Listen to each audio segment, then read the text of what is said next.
நண்பா வணக்கம். நம்ப நேத்துக்கு நாள் தென்காசிக்கு ஒரு ரொட்டேட்டர் பவர் ரோட்டர் செட்டப்போட குடுத்ததா சொல்லியிருந்தோம். அதோட பிஹைண்ட் தி சென்ஸ நீங்க பார்க்க போறீங்க.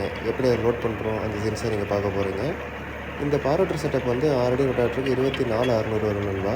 இது நீங்க 1 1/4, 1 1/2, 2, 3, 4 அடி வரைக்கும் போட்டுக்கலாம். அந்த முக்கோணமா இருக்க பாக்ஸ கழட்டி கழட்டி போடுறப்போ உங்களுக்கு ஒரு அளவு கிடைக்கும் நண்பா. தென்காசியில நம்ம பவர் ரோட்டர் செட்டப் வச்சிருக்கவங்க நெறைய பேர் இருக்காங்க. உங்களுக்கு பவர் ரோட்டர் செட்டப் வேணும் அப்படின்னா, நீங்க ஸ்க்ரீன்ல இருக்க கான்டாக்ட் நம்பருக்கு கான்டாக்ட் பண்ணுங்க. ரொட்டேட்டர் வேணாலும் கான்டாக்ட் பண்ணுங்க நண்பா. இது கூடயே தூத்துக்குடிக்கு ஒரு கஸ்டமர் நம்மளோட ஃப்ளாக்ஷிப் மாடல் 92,500 அதையும் எடுத்துக்கிட்டாரு. அதோட வீடியோ நான் அட்டாச் பண்ணுறேன். அதையும் பாருங்கள். ஒரு பெஸ்ட்டான ரொட்டேட்டர் வித் ரிட்ஜர் வேணும் அப்படின்னா, நீங்கள் சர்வீஸ் கன்சிடர் பண்ணலாம் நண்பா. இப்போ நீங்கள் ஆர்டர் பார்த்துட்டு இருக்கிறது தென்காசியும், தூத்துக்குடியும். இந்த வீடியோ பிடிச்சிருந்தா லைக் பண்ணுங்கள், ஷேர் பண்ணுங்கள், சப்ஸ்கிரைப் பண்ணுங்கள், பெல் பட்டனை